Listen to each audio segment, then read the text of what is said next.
Welcome to this video. My name is Eva, and in this video I talk about attachment style and specifically how I healed my anxious attachment style.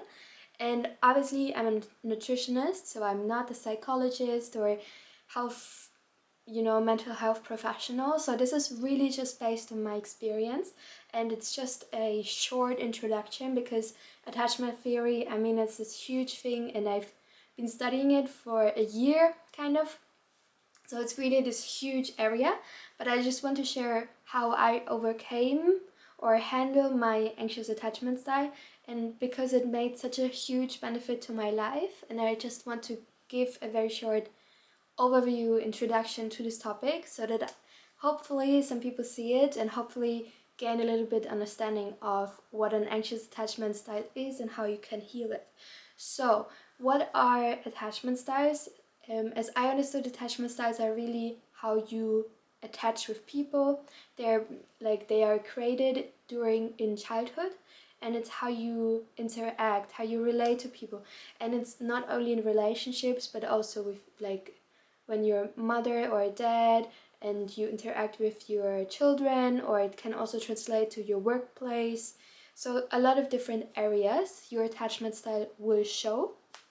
And how does it develop? So an attachment style develops in childhood, and there are like four attachment styles. So you have the secure one, and this is the one where your childhood was very secure and really healthy, and so you don't really have that many problems in relationships when it comes to there's not so much trauma that's coming up in relationships. Then you have anxious attachment style, which I had, and avoidant attachment style. They're quite opposite. So anxious attachment style is a lot more I always use this example with the butterfly that really helped me. So the butterfly is the love, is the relationship, and anxious people, they tend to cling the butterfly and they hold it really tight, and they harm it, they kind of destroy it in a way because they hold it tight. Whereas avoidant people, they let they open the hand way too much, so the butterfly flies away. So both of them are kind of not optimal, and the safe one kind of holds the butterfly in a perfect way. And then you have this organized attachment style, and that's where, as I understood, a lot of trauma happened. And for those people, it's really hard to have stable relationships because there is so much trauma that comes up during romantic relationships. So yeah, these are the three attachment styles. How do those anxious, avoidant, and disorganized, how do they develop? They develop when there was something going wrong in childhood. So for anxious people, it's very common that one caregiver was great, I was really loving, really caring, but the other caregiver was not. So was, for example, very had maybe a mental illness, or was there sometimes but was not there, was maybe at work a lot and was not at home, or maybe there was a divorce, or things happened that one partner was very predictable and the other partner was very unpredictable, so it caused a friction. And so the child got enough love from one parent figure, but from the other parent figure, the love was always kind of yes, no, yes, no, yes, no, yes, no. So the child still in adulthood wants to recreate that structure to, instead of gaining the love with yes, no, yes, no, the goal is to get the love constant. But the attachment style is, because trauma is really, it's kind of the gift that keeps giving in bad ways, is that when you have this anxious attachment style, it actually prevents you from receiving that love in constant ways.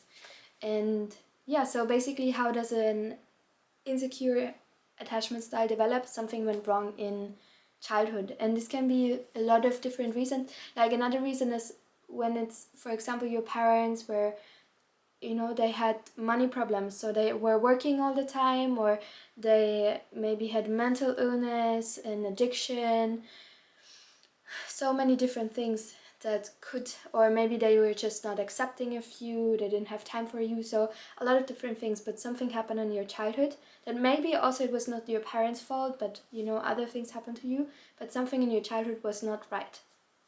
That's how you develop this attachment style. And for anxious attachment styles, it really shows that you feel unsafe with yourself. So this leads to major problems when you're alone. Like, it's very hard for me. It was very hard for me and for many anxious people to be alone with their thoughts.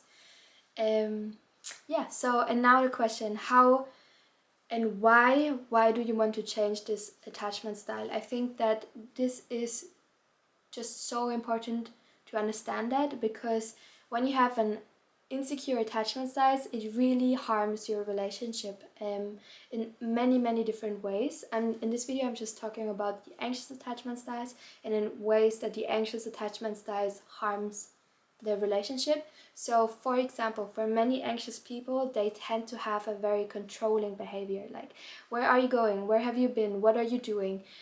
So they're really clingy, you know. Many people with anxious attachment styles, they also want to be with the partner the whole time.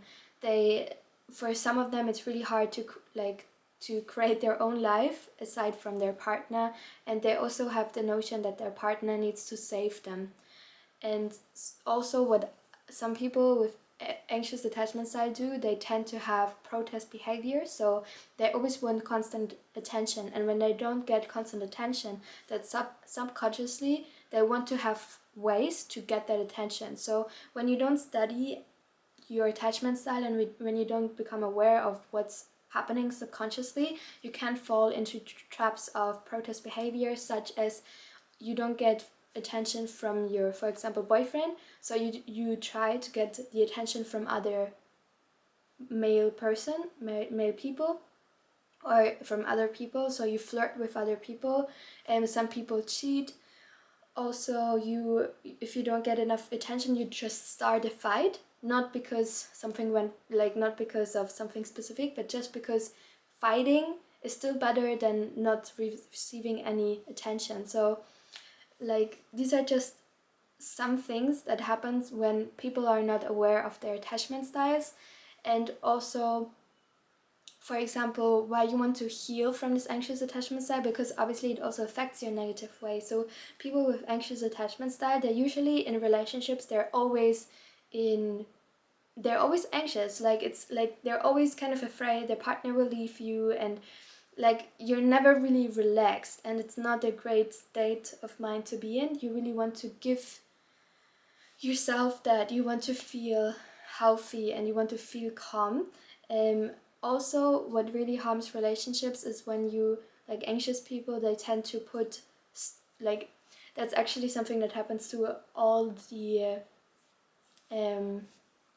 all the attachment styles, is that you put stuff from your childhood triggers and you put them onto your partner. So for example, and that's happened kind of with me, with my boyfriend, for example, when he left for the evening to go out with friends, I felt super abandoned, and it was just maybe this much how, like, because he left, which is completely fine, because, you know, a partner should have a life outside of your relationship. But I just had so much hurt, and this was about him, but this was about my childhood, that I had this abandonment wound. So you put a lot of stuff from your childhood into your relationship, and this can also harm your relationship, because obviously I was feeling, you know, I was having so much sadness, so many tears, and that also affected my ex-boyfriend, because obviously he was sad, like, have I done something wrong, etc. And it's just, it really affects the quality of the relationship when you don't heal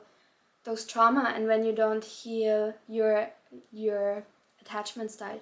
Another thing is that why you want to heal it is because when you don't heal your attachment style, it's very easy to search for partners subconsciously who recreate the structure that your parents had, because you want to make it right with your partner. You want to, for example, you never got love from your dad because he was, for example, upset, like, not there for you, or he was had mental issues, so he was not giving you that constant love. So now you look for that in a partner. But what you do is you look for a partner who's similar to your father, to your dad, which obviously makes no sense, because this person cannot give you what you want, because he is like your dad.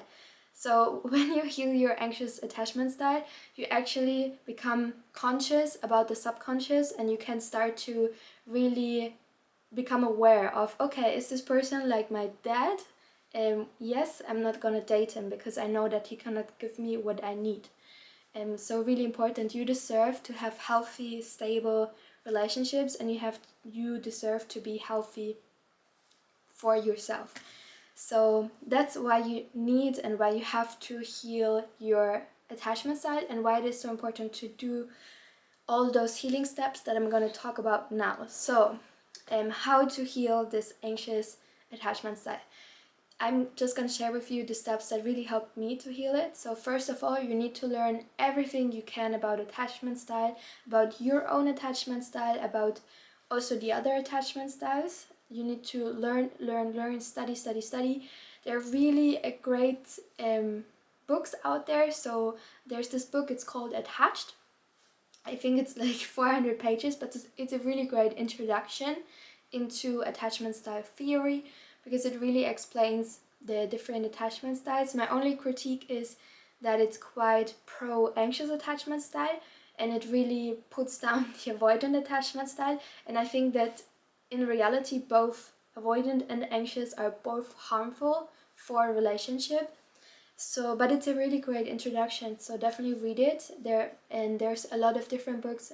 I read quite a lot of books. For example, I really loved Hold Me Tight by Sue Johnson, and then also workbooks, How to Heal Your Attachment Style, Healing Anxious Attachment Styles. So a lot of ebooks and books that I've read. And then of course just the general gist of, for example, Gottman books. And also there are really great YouTube channels about it, so that you can really learn about your attachment styles. The ones that helped the most to me was Psychology in Seattle. That's a really great one. Heidi Priebe, Therapy in a Nutshell, and Mendes Light. Really amazing YouTube channel that all give free advice on how you can deal with your attachment styles and how you can heal. So that's really the most important thing. Learn about your attachment style. If you can go to therapy, that's obviously the best, because therapy really can help you with all the blind spots that you have, and really can go deeper more easily. But you still need to do the work, so you still need to read the books, etc. And really important, also analyze your childhood. What, in your opinion, went wrong that you developed this attachment style, that you don't show up like naturally healthy in relationships, that you need to learn all of this.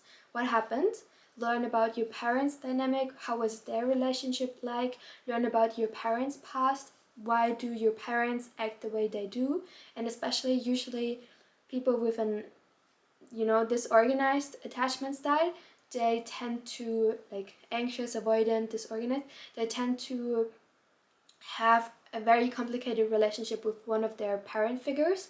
So really understand that relationship dynamic.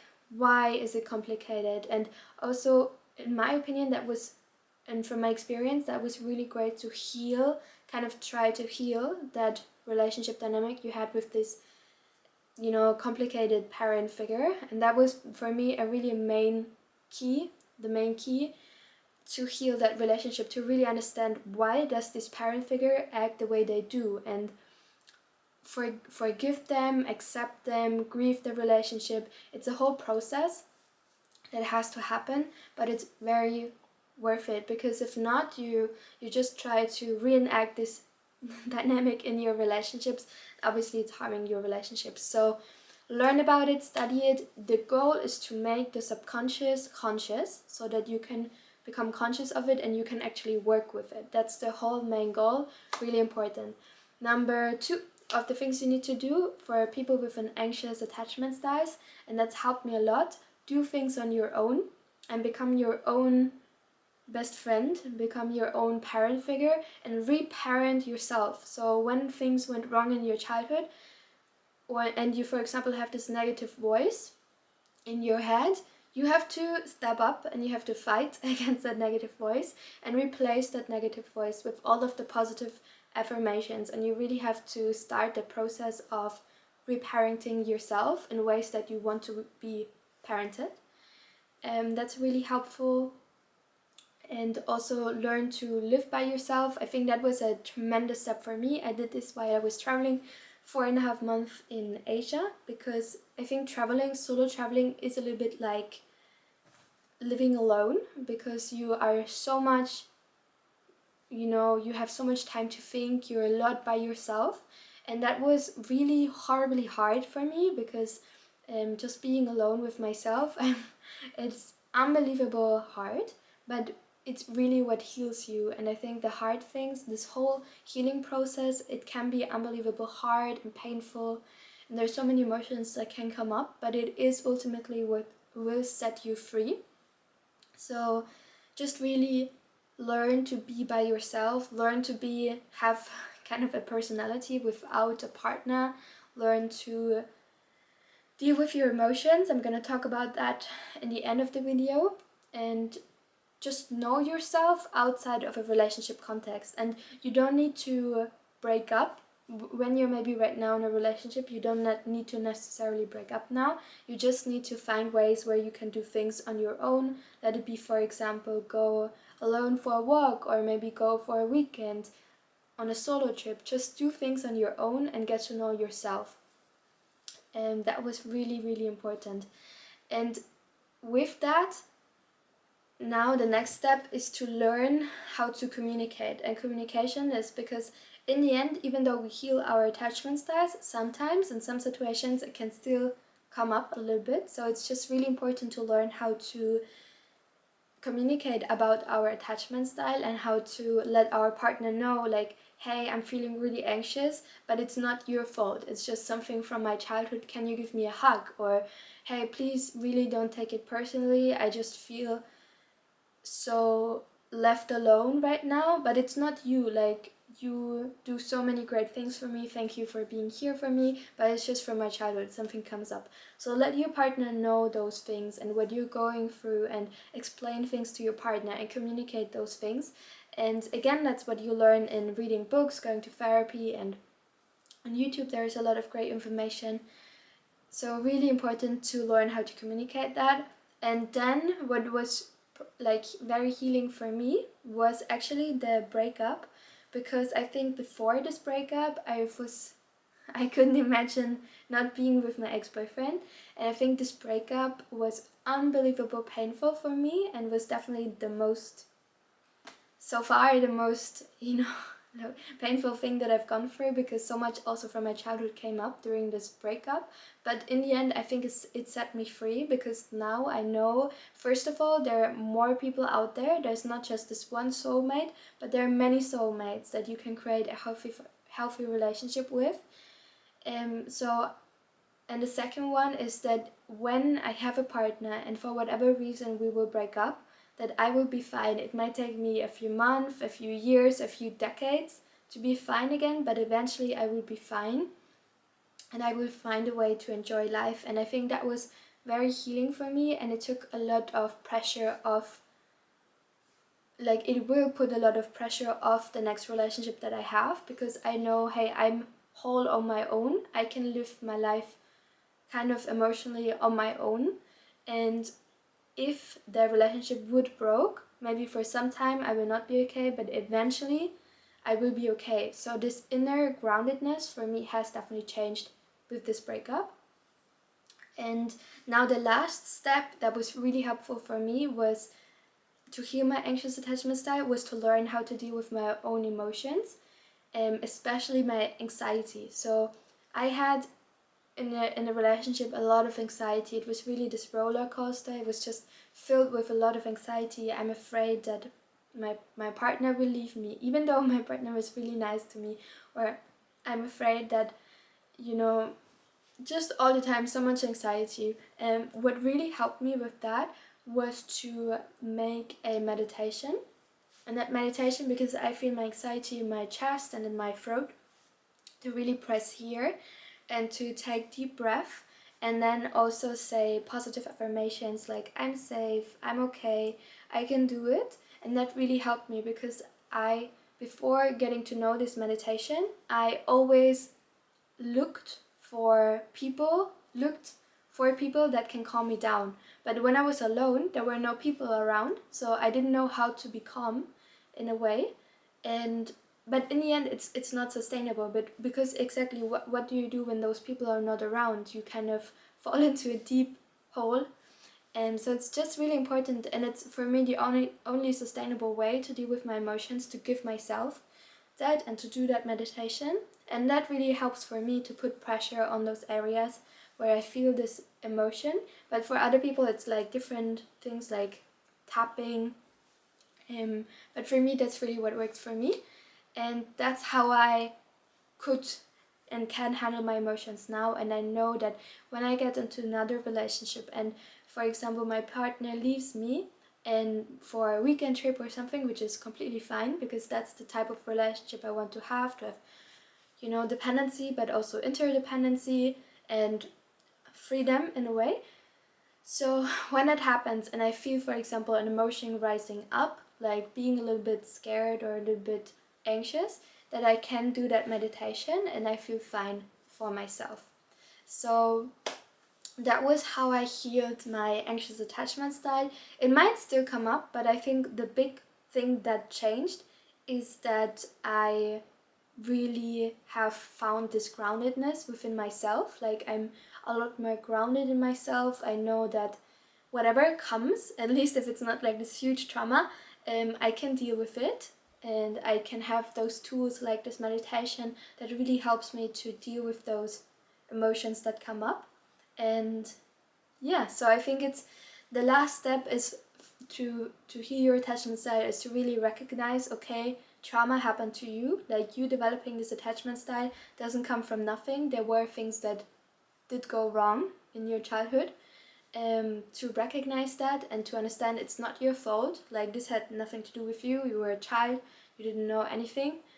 But recognize that it was trauma, it was not your fault, but you can change it. Like having an insecure attachment style, it is not a life sentence. When you work hard, when you study hard, you will eventually heal this attachment style and you can have healthy relationships. So yeah, I mean, for some people they're lucky, for other people they're not so lucky, but it doesn't matter. You're an adult and you have to take responsibility for whatever life, responsibility for healing, because if not, you will harm your relationships and you will give it to your children, and then your children have to deal with the trauma that you didn't deal with. So that was the video for today. I really hope you liked it. I hope it was okay with the light, and yeah, maybe you have your own experience about those topics. I think this was a real gift. The knowledge about attachment style is a real gift because it really improves your relationships so much. It really sets your whole life into what expectations, what can you have, what boundaries can you set. It's just so unbelievable, life-changing. I'm so grateful that I found all of this information and that I went on this healing journey the last year, and I'm just so grateful. So I really hope that you enjoyed this video. If you want to learn more about me, follow me on YouTube and on social media. My name is Fruity Eva. I also have 40% off of all my ebooks. I share a lot of information about a vegan diet, a raw vegan diet, fruit-based diet. And so yeah, a lot of great content is coming, and thank you so much for watching this video, and I really hope that you find healing. So much love to you. See you.